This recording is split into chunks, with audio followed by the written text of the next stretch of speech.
Captain Lisa Harper stood on the bridge of the ESV Horizon, watching the strange ship approach through the darkness of space. It looked nothing like the sleek vessels humans built. This alien craft was covered in crystal formations that caught and reflected light in beautiful patterns. After 200 years of wondering if humans were alone in the universe, they finally had their answer. "Captain, they're sending us a message," said Communications Officer Janet Mills. "It's coming through on multiple frequencies. They're trying to find one we can understand." Lisa nodded. "Put Dr. Blake on the line. We need our xenobiologist up here now." Dr. Kevin Blake arrived on the bridge within minutes, his tablet already loaded with first contact protocols. He was a tall man with graying hair who had spent his entire career preparing for this moment. "Are we really doing this?" he asked, barely containing his excitement. "We're really doing this," Lisa confirmed. "Open a channel, Janet." The main screen flickered to life, showing a creature that looked like a walking stick made of living crystal. It had 6 limbs, 2 of which it used for walking and 4 that moved constantly as it spoke. Its voice came through the translator as musical tones that somehow formed words in English. "Greetings, unknown species. I am Ambassador Zix Thala of the Zephyrian Collective. We come in peace and friendship. We have never seen ships of your design. What star system do you come from?" Lisa stepped forward. "I am Captain Lisa Harper of Earth. We come from a system you probably call Sol. We also come in peace. This is our first time meeting another intelligent species." The crystal being made a sound that the translator couldn't quite handle. It came across as something between surprise and concern. "First time? You mean your species has never left your home system before?" "That's right," Kevin said, stepping up beside Lisa. "I'm Dr. Kevin Blake, Earth's chief xenobiologist. We've only had faster-than-light travel for 3 months. Your ship is the first alien vessel we've ever encountered." Zix Thala's 4 upper limbs moved faster now, creating patterns in the air. "How interesting. Most species join the galactic community after centuries of slower expansion. You must be very advanced to achieve such rapid progress. Tell me about your home world. We would be honored to add Earth to our trading network." Kevin's eyes lit up. This was exactly what he had trained for. "Earth is a wonderful planet. It orbits our star at the perfect distance for liquid water. We have vast oceans covering most of the surface. The gravity is 9.8 meters per second squared. Our atmosphere is mostly nitrogen and oxygen, with small amounts of other gases." The alien's translator made several strange noises. "Did you say oxygen? As in the highly reactive gas that causes metals to rust?" "Yes, we breathe oxygen," Kevin said proudly. "It's essential for our survival. We can't live without it." Zix Thala's crystal body seemed to dim slightly.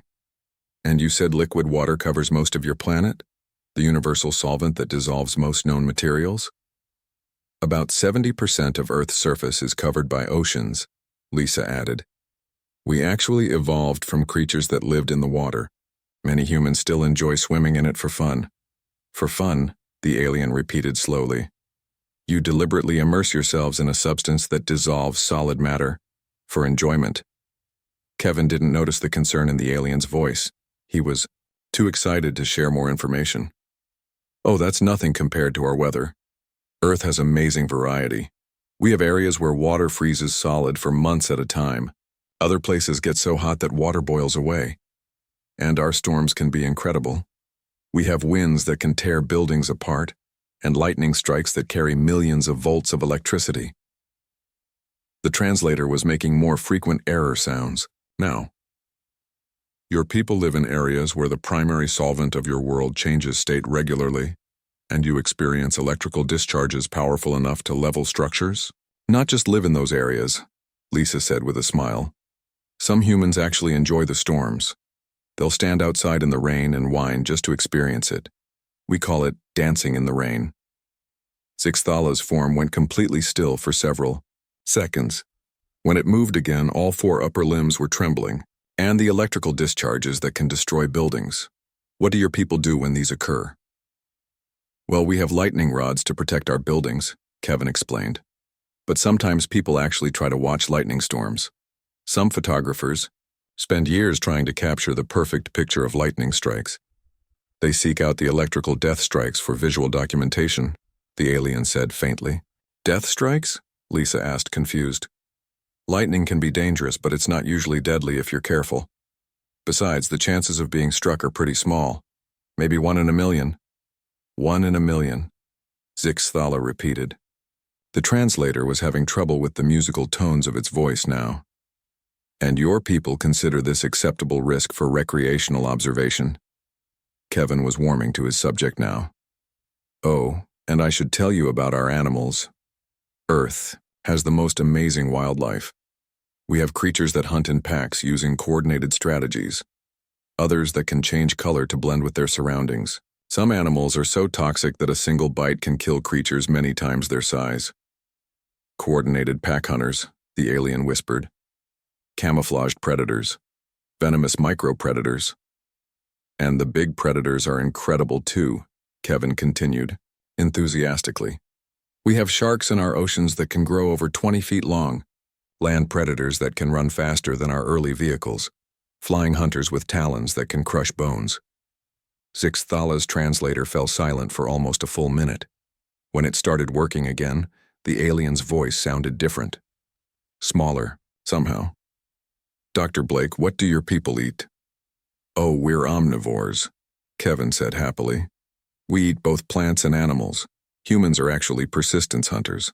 Our ancestors would chase prey animals for hours or even days until the animals collapsed from exhaustion. Then we would kill and eat them. Persistence predators, the alien said. Your species hunts by psychological torture. Lisa frowned. Torture? No, it's just hunting. Lots of Earth's predators hunt that way. Lots of predators, Zixthala repeated. On your world, persistence hunting is common. Actually, humans aren't even the most efficient predators on Earth, Kevin added. We just happen to be the smartest.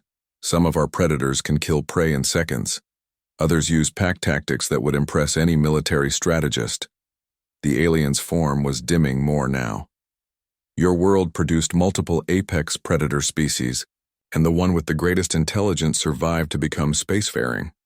That's right, Lisa said, still not understanding the alien's distress. Though we don't really hunt for survival anymore. Most humans get their food from agriculture now. We grow plants and raise animals specifically for eating. You dominate and control your food supply through agricultural manipulation and livestock management, the alien stated. Well, when you put it that way, it sounds kind of harsh, Kevin laughed. But that's just normal farming. Every human society has done it for thousands of years. Zixthala made a sound that the translator couldn't process at all. After several attempts, it managed to form words again. Dr. Blake, what do humans do for entertainment when they are not hunting or controlling food production? Kevin thought for a moment. Well, many humans enjoy physical challenges. We have sports where people compete to see who is stronger or faster. Some people enjoy jumping from great heights with only a cord attached to their legs. Others like to climb steep rock faces using only their hands and feet. We have competitions where humans fight each other according to specific rules. Recreational combat, the alien whispered. Deliberate exposure to gravitational trauma. Vertical cliff. Navigation using only biological appendages. And lots of humans enjoy consuming ethanol, Lisa added. It's a chemical that affects our brain function. In small amounts, it makes us more social and relaxed. You regularly consume neurological toxins for mood alteration, Zixthala said. The alien's crystal body was barely glowing now. Captain Harper, Dr. Blake, this has been a most illuminating conversation. I must return to my ship now to report to the collective. We will be in touch soon to discuss formal diplomatic relations. The transmission ended abruptly. Lisa and Kevin looked at each other in confusion. I think that went well, Kevin said. They seemed very interested in learning about Earth.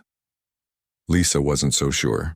Something about the alien's reaction had seemed more like horror than interest. But they had made first contact, and it had been peaceful. That was what mattered.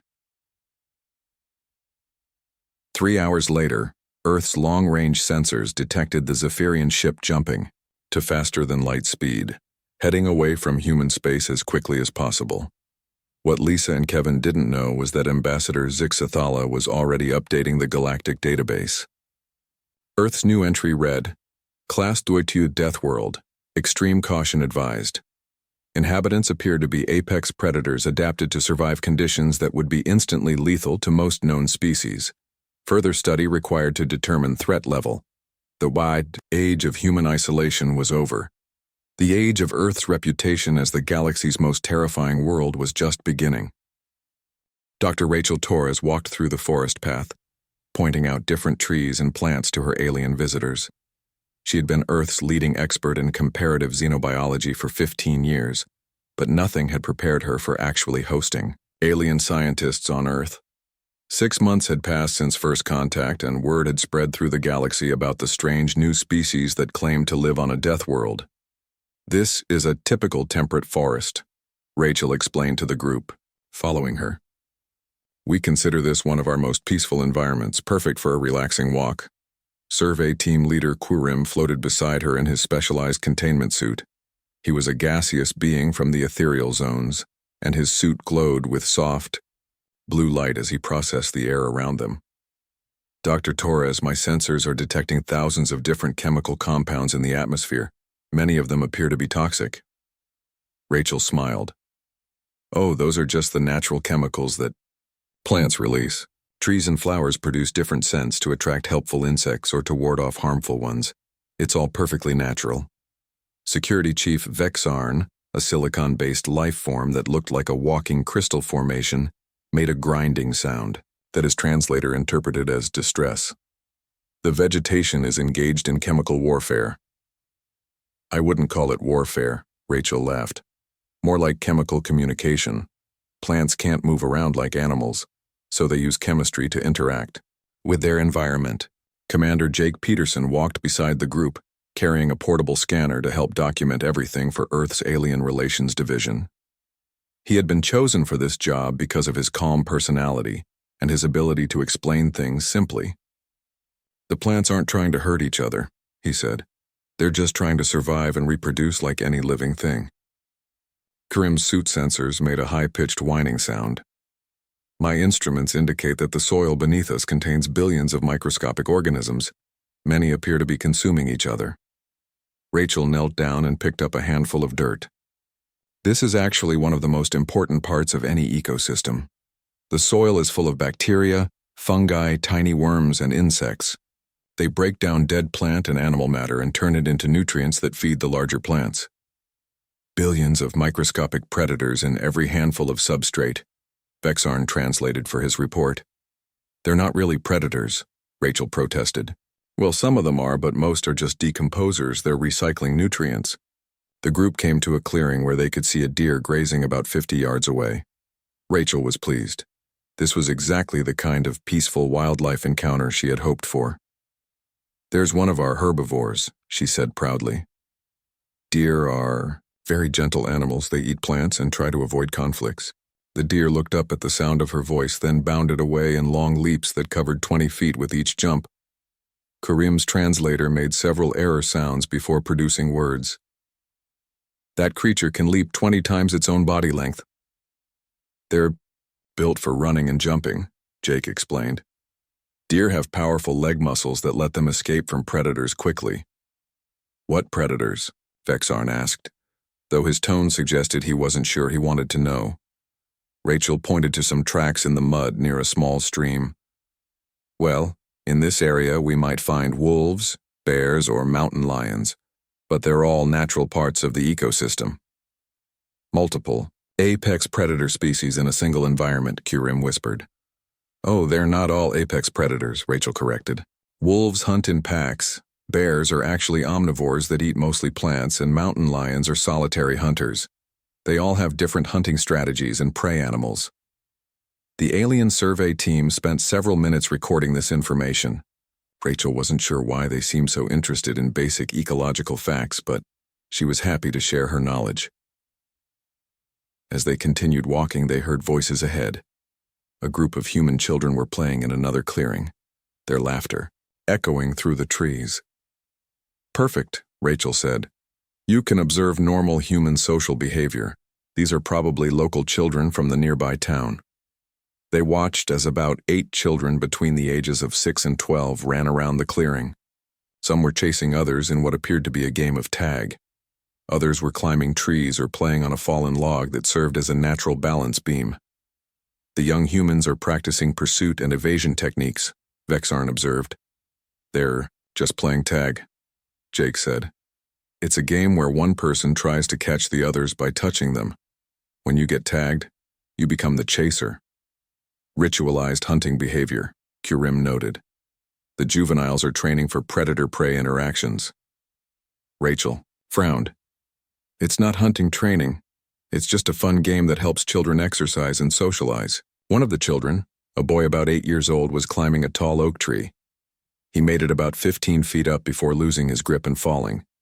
He hit the ground with a solid thump, lay still for a moment, then got up and brushed dirt off. His clothes. I'm okay, he called to his friends, then started climbing the tree again. The alien observers went completely silent. Even their translators stopped making noise.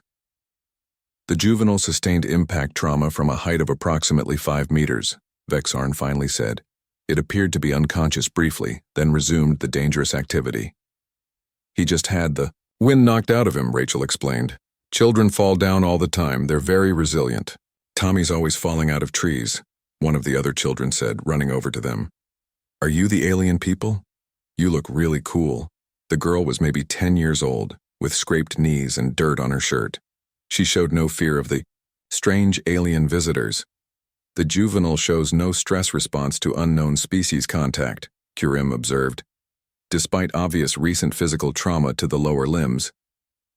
These are just normal scrapes from playing outside, the girl said, looking down at her knees. I fell off my bike yesterday. Want to see the bruise on my elbow? She rolled up her sleeve to show a purple bruise about the size of a coin. The juvenile is displaying healed trauma markers as social communication, Vexarn reported. She's just being friendly, Jake said, though he was starting to understand why the aliens seemed disturbed. Human children like to show off their scrapes and bruises. It's normal behavior. Another child came running over a girl about 12 years old. Did you really come from outer space? That's so awesome. I want to be an astronaut when I grow up so I can visit other planets. The juvenile expresses desire to leave the safety of its home world to explore unknown hostile environments, Krim translated. Rachel was beginning to realize that everything the children did sounded dangerous when viewed through alien eyes. The way they climbed trees, ran at full speed through the forest, and jumped over logs and rocks was probably terrifying to species that had evolved in gentler environments. Hey, want to see something really cool? The 12-year-old asked. She picked up a stick and used it to flip over a large rock. Underneath were dozens of insects, worms, and other small creatures. Look at all the bugs, she said happily. There's a centipede, some beetles, and I think that's a salamander. She reached down and picked up the salamander, which was about 4 inches long and bright orange with black spots. Careful, Katie, Rachel said quickly. Some salamanders can be toxic if you touch them. I know, Katie said. But this is just a spotted salamander. They're not poisonous, just slimy. She held the salamander for a moment, letting the aliens observe it, then gently placed it back under the rock. The juvenile manually contacted a potentially toxic organism for recreational observation, Vexarn reported. After acknowledging the poison risk, she knew it was safe, Jake protested. Human children learn to identify dangerous animals at an early age. The juveniles are trained to recognize and categorize threats, Kurim noted. More children gathered around them now, all curious about the alien visitors. They asked questions about space travel, what other planets looked like, and whether aliens had games like humans did. Do you want to play with us? One boy asked. We're about to start a game of Capture the Flag. What is Capture the Flag? Vexarn asked. You split into 2 teams, the boy explained excitedly. Each team has a flag, and you try to sneak into the other team's territory, steal their flag, and bring it back to your base without getting caught. Team-based strategic warfare simulation, Kurem translated. It's just a game, Rachel said. Weekly. The juveniles engage in complex tactical training exercises, Vexarn continued, involving territory invasion, resource acquisition, and counter-surveillance techniques. The aliens watched as the children divided into teams and began their game. Within minutes, they were demonstrating military tactics that would have impressed professional soldiers. They used hand signals, created diversions, and coordinated flanking maneuvers. How do human juveniles learn these complex strategic behaviors? Kurim asked. They don't learn them, Jake said. They just naturally develop these skills through play. The species displays innate tactical intelligence that emerges without formal training, Vexarn observed. One child attempted to climb a tree to get a better view of the opposing team's flag. Another crawled on his belly through tall grass to avoid detection. A third created a loud distraction by banging two rocks together, while his teammates snuck around the other side. Dr. Amy Richardson stood in the preparation room of the Galactic Physical Assessment Center, stretching her arms and legs. She had been chosen to represent humanity in what the aliens called endurance trials.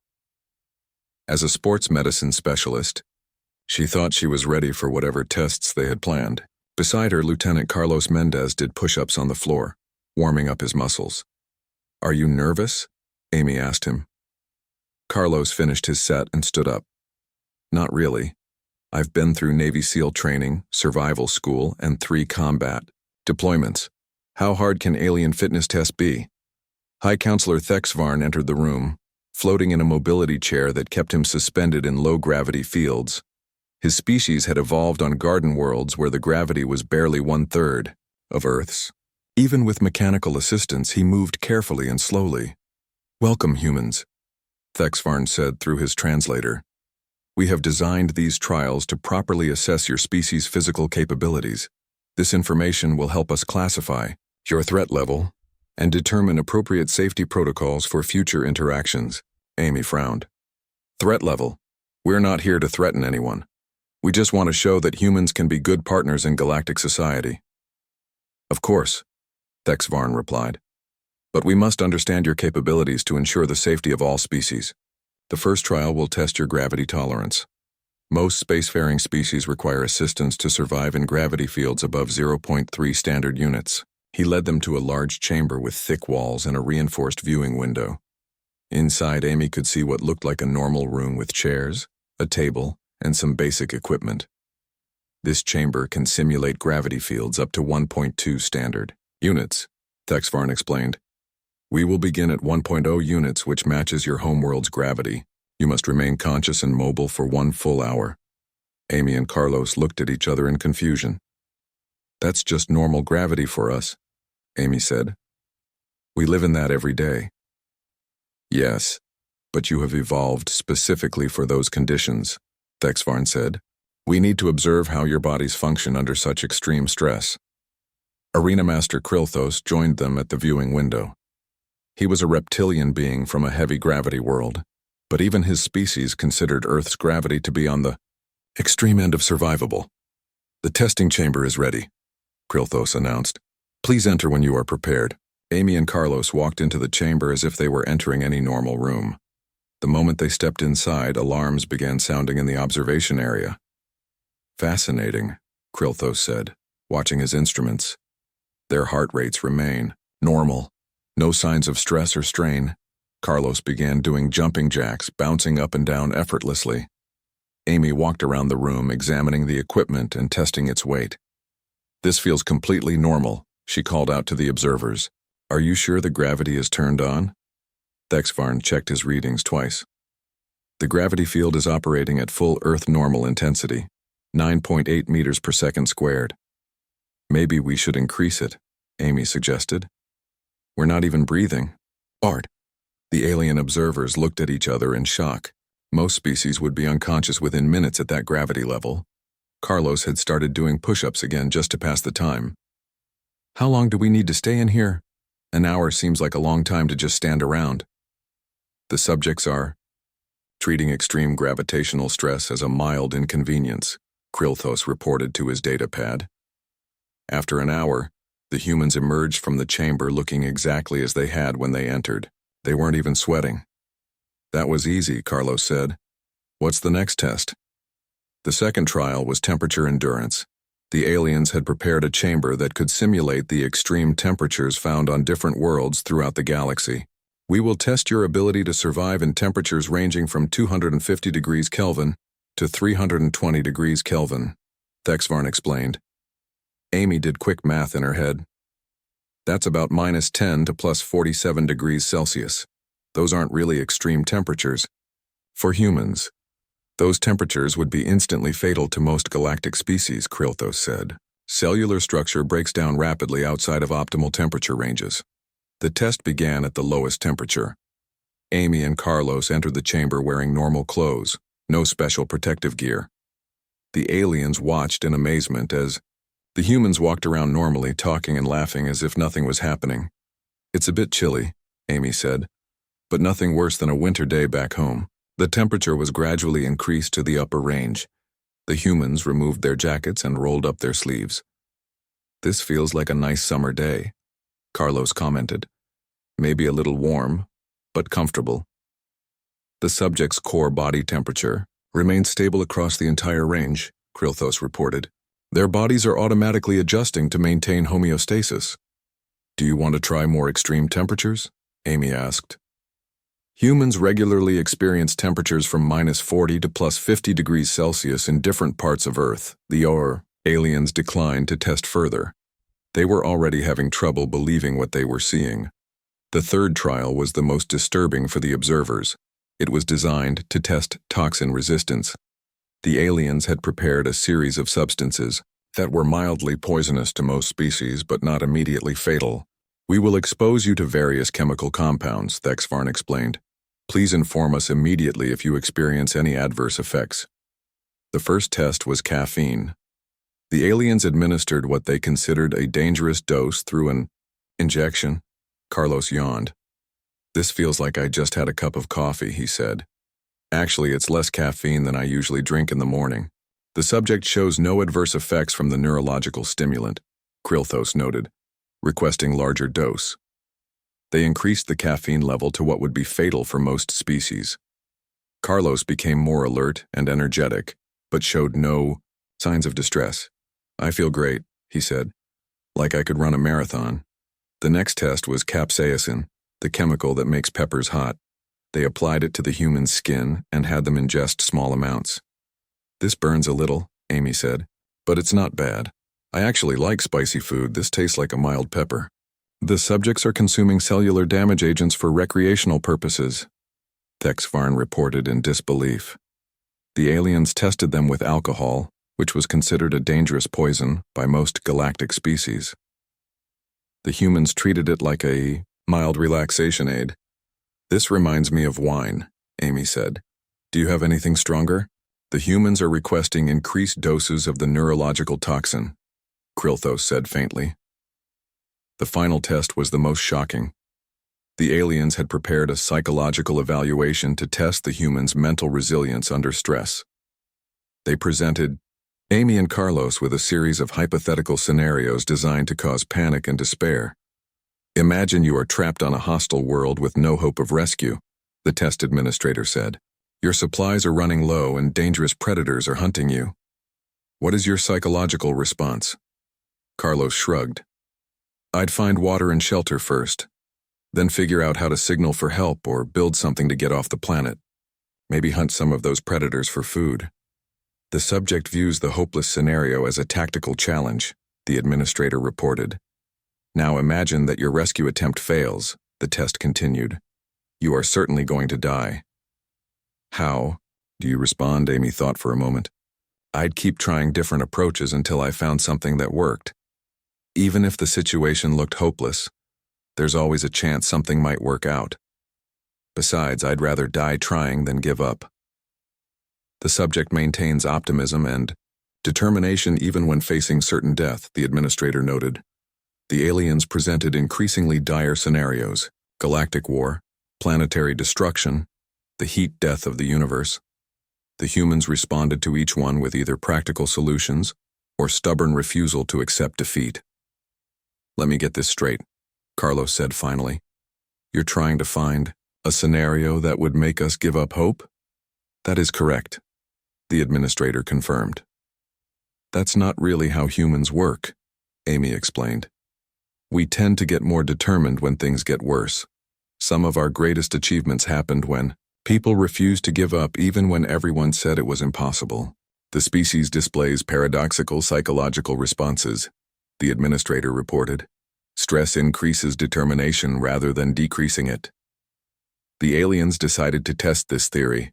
They put the humans in a simulation of a crashing spaceship, with alarms blaring and emergency lights flashing. Most species would panic and freeze. Amy and Carlos immediately began working together to solve the problem. They divided tasks, communicated clearly, and even made jokes to keep their spirits up while they worked.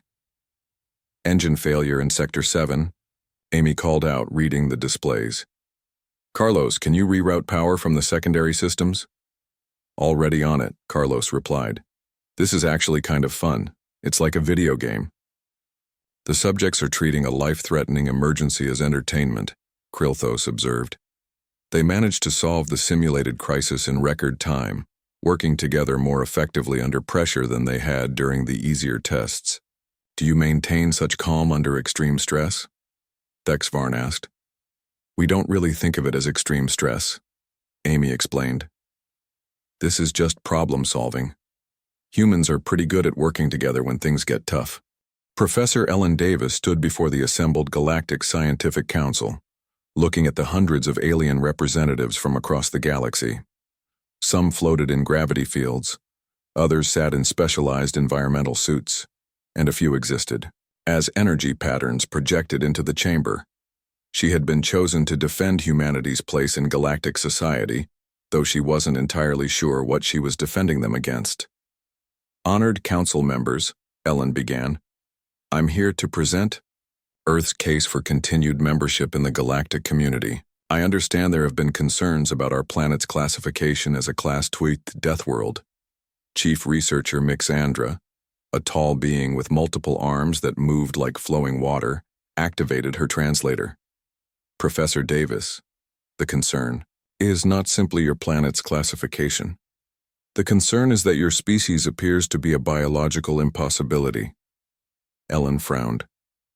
I'm not sure I understand. Humans are just the result of normal evolutionary processes.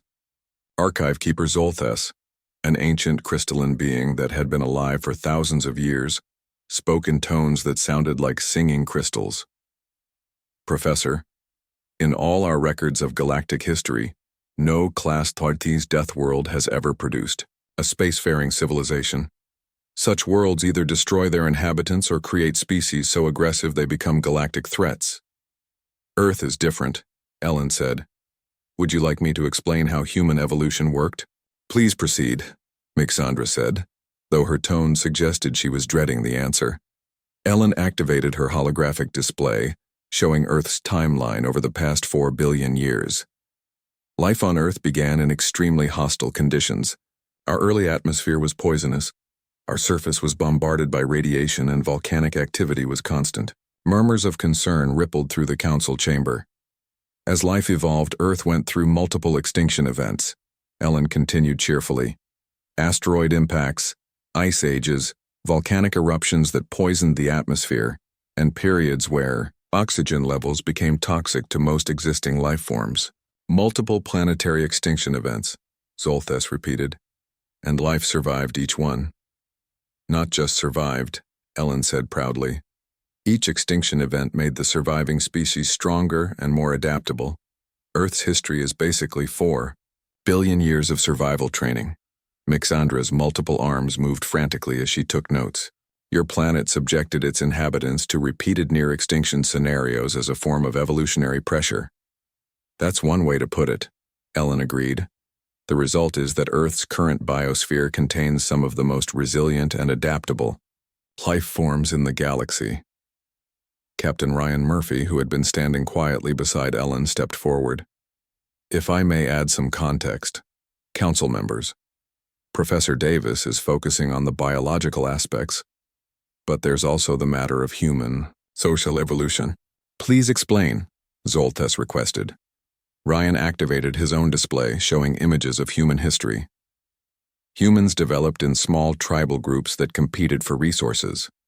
This led to the evolution of complex social behaviors, including cooperation, strategic thinking, and what we call warfare. The council chamber fell silent. Humans engaged in organized combat between social groups, Mixandra stated. For most of our history, yes, Ryan confirmed.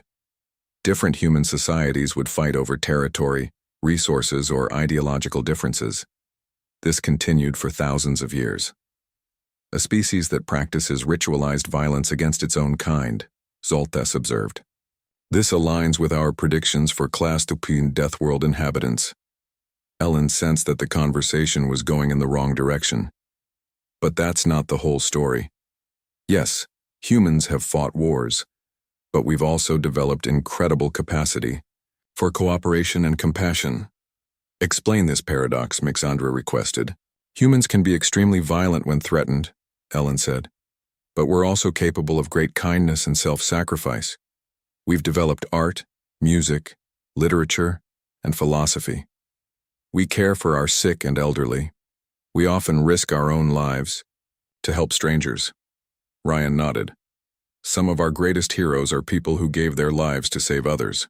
We have a concept called heroism that specifically celebrates people who face danger to help those in need. The species celebrates individuals who deliberately expose themselves to fatal risk for the benefit of others, Zoltes translated. When you put it that way, it sounds kind of extreme, Ellen admitted. But it's a normal part of human nature. Mixandra consulted her records. Professor Davis, our observations indicate that humans have developed weapons capable of destroying your entire planet. Is this correct? Ellen and Ryan exchanged glances. This was the question they had been dreading. Yes, Ellen said quietly. Humans developed nuclear weapons in the 20th century. We have enough nuclear weapons to destroy all life on Earth several times over. The council chamber erupted in alarm sounds, translated conversations, and what could only be described as alien panic. A Class Twice Deathworld species with planet-killing weapons, Mixandra said when the noise died down. This confirms our worst fears about the danger you represent. But we haven't used them, Ryan said quickly. Humans developed these weapons 70 years ago, and we've only used them twice, both times during the same war. Since then, we've had the power to destroy our world, but we've chosen not to. You possess the power of planetary annihilation, but exercise restraint, Zoltes observed. This is unprecedented. More than that, Ellen added, humans have actually been reducing our nuclear arsenals for decades. We've been dismantling weapons and working toward eventual disarmament. The species with planet-killing capability is voluntarily reducing its destructive power, Mixandra noted. This behavior pattern does not match any known aggressive species profile. Ryan pulled up more historical data. Humans are actually less violent now than we've ever been in our history. We've developed international laws, peace treaties, and organizations dedicated to preventing wars. The warriors are evolving into peacekeepers, Zoltes said thoughtfully. Ellen seized on this opening. That's exactly right. Yes, humans evolved in a hostile environment that made us tough and sometimes aggressive, but we've also evolved the wisdom to know when not to fight. We still have conflicts, Ryan admitted, but we've learned to resolve most disputes through negotiation rather than violence. The existence of weapons that could destroy everyone has actually made us more careful about how we handle disagreements. Mixandra was reviewing data streams from multiple sources. Our field observations support this claim. Human societies have indeed become more cooperative over time. There's something else you should know, Ellen said. Humans have a strong instinct to protect other species. When we encounter animals or plants that are endangered, we go to great lengths to save them. We've brought species back from the brink of extinction and established protected areas to preserve biodiversity. The predator species protects its prey, Zoltes observed. We're not really predators anymore, Ryan explained. Modern humans get most of our food from agriculture. We've learned to produce what we need rather than just taking it. But the protective instinct remains, Ellen continued. Humans will often risk their own safety to help other species. We've rescued whales trapped in fishing nets, relocated dangerous animals rather than killing them, and spent enormous resources protecting habitats for creatures that provide us no direct benefit. Mixandra made rapid calculations. You are stating that a species evolved for violence and survival has chosen to become protectors of weaker beings. That's a good way to put it, Ellen agreed. Archive keeper Zolthes accessed records that were older than most civilizations in the galaxy. Professor Davis, I have been alive for 3,000 years. I have overseen the classification of 47 Deathworlds and their inhabitants. In every previous case, Class Dupin worlds produced either extinct species or galactic menaces. Earth is different, Ellen said simply. Indeed it is. Zolthes agreed. You are the first Deathworld species to develop beyond your aggressive origins while retaining your survival capabilities. Captain Murphy stepped forward again. Council members, I'd like to propose something. Instead of seeing humans as a threat, consider us as potential allies.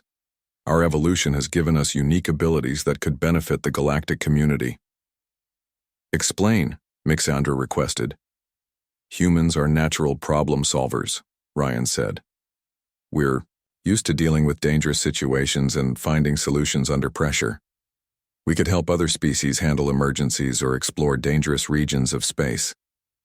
Additionally, Ellen added, our protective instincts mean we're motivated to help rather than conquer. We want to use our abilities to make the galaxy safer for everyone. Zolthes consulted with other council members through methods that humans couldn't detect. After several minutes, he spoke again. The council has reached a preliminary decision. Earth will retain its Class Duomthene Deathworld classification because that accurately describes your planet's extreme conditions. Ellen's heart sank, but Zolthes continued. However, we are creating a new subcategory specifically for your species. Earth will be designated as a Class Thene Deathworld, Variant Guardian. This indicates that while your world is extremely dangerous, it has produced a species capable of protecting rather than threatening galactic civilization. Admiral Susan Clark stood on the bridge of the Earth defense ship Resilience, watching the massive evacuation fleet approach the dying star system. 5 years had passed since humanity joined the galactic community as Guardian variants, and this was their biggest test yet. A rogue planet was about to collide with the Harmony worlds, home to 6 billion peaceful beings who had never experienced violence or disaster in their entire evolutionary history. Admiral, we're receiving distress signals from 12 different worlds, reported Communications Officer Brian Lee. The Harmony species are having complete psychological breakdowns. Most of them have gone into shock just from learning about the approaching collision. Emergency Coordinator Veltara's crystalline form appeared on the main screen, her usual calm demeanor replaced by obvious panic. Admiral Clark, we are grateful for your assistance, but I must inform you that our evacuation efforts have completely failed. The Harmony people cannot process the concept of leaving their homeworlds. They are paralyzed by fear. Dr. Matthew Johnson, who had been running the interspecies survival training program for the past 3 years, stepped forward. Veltara, we've dealt with this kind of psychological paralysis before. Humans have developed techniques for helping people function during disasters. The situation is beyond your training programs, Veltara replied. These beings have lived in perfect peace for over 10,000 years. They have no concept of danger, threat, or survival. When we told them they needed to evacuate, most of them simply lay down and refused to move. Ambassador Peter Williams joined the conversation from the diplomatic ship. How much time do we have before impact? 72 hours, Veltara answered. The rogue planet cannot be diverted. It will destroy all 6 worlds in the system. Susan looked at her crew. They had all volunteered for this mission, knowing it might be impossible. But humans had a hard time accepting the word impossible. Dr. Johnson, how many of your trained aliens do we have available? Susan asked. About 50 graduates from various species, Matthew replied. They've all completed the basic human survival psychology course. Susan nodded. Good. We'll need them as team leaders. Brian, contact all human ships in the fleet. I want rescue teams prepared for immediate deployment. Admiral, Veltara interrupted. You don't understand. There are 6 billion beings spread across multiple worlds. Even if you could convince them to leave, we don't have enough ships to evacuate them all. We'll figure that out, Susan said simply. First, let's get them moving. The rescue operation began with human teams landing on the Harmony worlds. What they found was heartbreaking. The alien inhabitants, who looked like walking flowers with crystal petals, had indeed shut down completely. Most lay curled up in their homes, unable to cope with the terror of impending death. Lieutenant Maria Santos landed on Harmony Prime with her team, which included Nick Solan, a graduate of Dr. Johnson's program. Nick Solan had been one of their most successful students, a delicate flower being who had learned to function under stress. The humans are here to help, Nick Solan announced to a group of terrified aliens. I know this is frightening, but we can survive this if we work together. Nick Solan, one of the flower beings, said weakly. But you went away to the dangerous human worlds. How are you still alive? The humans taught me that fear doesn't have to control us, Nick Solan explained. They showed me that even when things seem hopeless, we can still take action. Maria watched as Nick Solan demonstrated the basic human survival techniques they had learned. Stay calm, focus on immediate tasks, help others, and never give up hope. I can't leave my home, one alien wailed. This is where my family has lived for 1,000 generations. Your family would want you to live, Nick Solan said gently. The humans taught me that home isn't a place. Home is the people you love. As long as we survive together, we can build a new home anywhere. Slowly, incredibly, the flower beings began to respond. The combination of familiar faces speaking their language and human-taught techniques for dealing with fear started to work. On Harmony Secondary, Sergeant David Kim was dealing with a different problem. The aliens there had become so panicked that they were running around in circles, unable to focus on anything. Listen to me, David called out, using the voice projection, techniques that drill sergeants had perfected over centuries. I need everyone to stop moving and look at me. The authority in his voice was something the peaceful aliens had never experienced. They stopped and stared at him. Good. Now, we're going to do this step by step. First, everyone take a deep breath. David led them through basic human stress management. Breathe deeply, focus on one task at a time, trust the people helping you. The big ship in the sky is going to take you somewhere safe, David explained. All you need to do is walk to the landing area with your families. Can you do that? But where will we go? One alien asked. Somewhere safe, David repeated. The humans have found worlds where you can live until we figure out a permanent solution. You won't be alone. The evacuation was working, but slowly. Too slowly.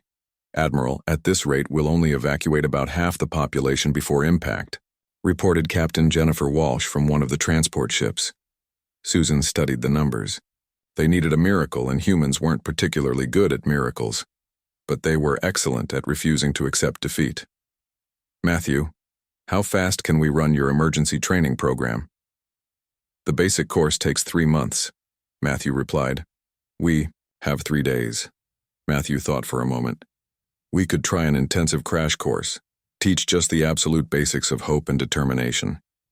Do it, Susan ordered. Use every human in the fleet as an instructor. What followed was the most unusual education program in galactic history. Human crew members spread across all 6 worlds, teaching aliens the most basic human psychological survival skills. The most important thing, explained Chief Petty Officer Robert Lane to a group of flower beings, is that giving up helps nobody. Even if the situation looks hopeless, you keep trying until the very end. But why? Asked one alien. If we're going to die anyway, why struggle? Because sometimes impossible things happen, Robert said. Sometimes you find a solution nobody expected. Sometimes help arrives at the last minute, but only if you're still trying. The humans shared stories from Earth's history, tales of people who survived impossible disasters, who found ways to overcome hopeless situations, who never stopped believing that things could get better. There was once a human ship that hit an iceberg in the ocean, Lieutenant Angela Torres told her group.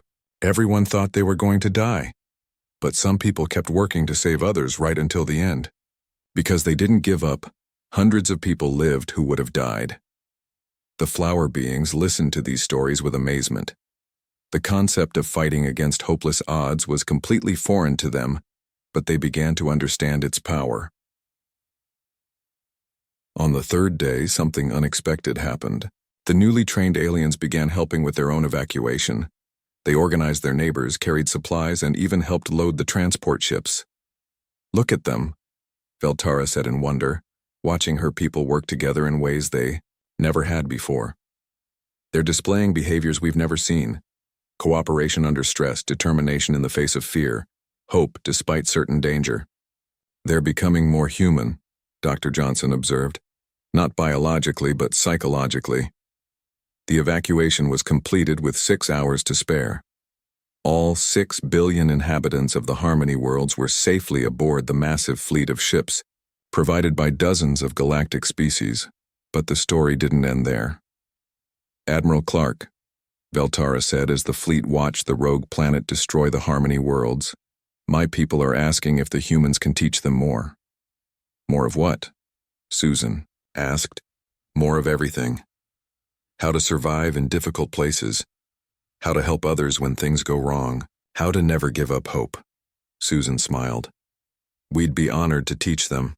Over the following months, the Harmony refugees didn't just settle on new worlds. They became students in the expanding human survival programs.